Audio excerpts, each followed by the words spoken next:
At exactly 1:13 a.m., I realized the breathing in my room wasn't mine, and it wasn't human. After midnight, silence usually takes over the house. You know, that deep, heavy quiet where you can hear the hum of the refrigerator from the kitchen or the ticking of a clock you never noticed before. That's when my night usually begins. But tonight was different. Tonight, the silence itself felt loud, and that's when the darkness became active. I was lying in bed, staring at the ceiling, my mind racing through the day's events.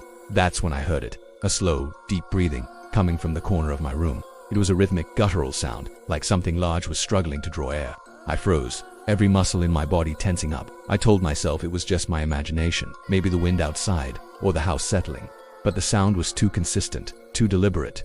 The lights were off, but my eyes had adjusted to the dark. Yet, the corner where the sound was coming from looked thicker.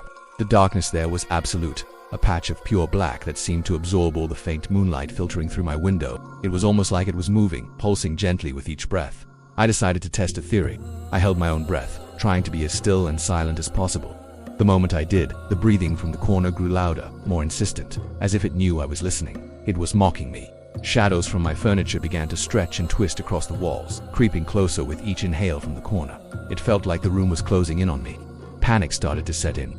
My hand fumbled for my phone on the nightstand. I just needed some light, something to break this suffocating darkness.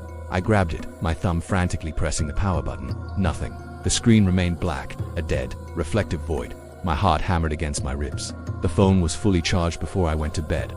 Then, just as suddenly as it started, the breathing stopped. The silence that followed was 1,000 times more terrifying. It was a heavy, expectant silence, and in that void I felt a sudden shift in the air right next to me. Something leaned close to my ear, a cold presence that made the hair on my neck stand up, and then, a long, cold exhale, whispering my name. That was the moment I understood. The darkness wasn't just around me, it was alive, and it knew who I was.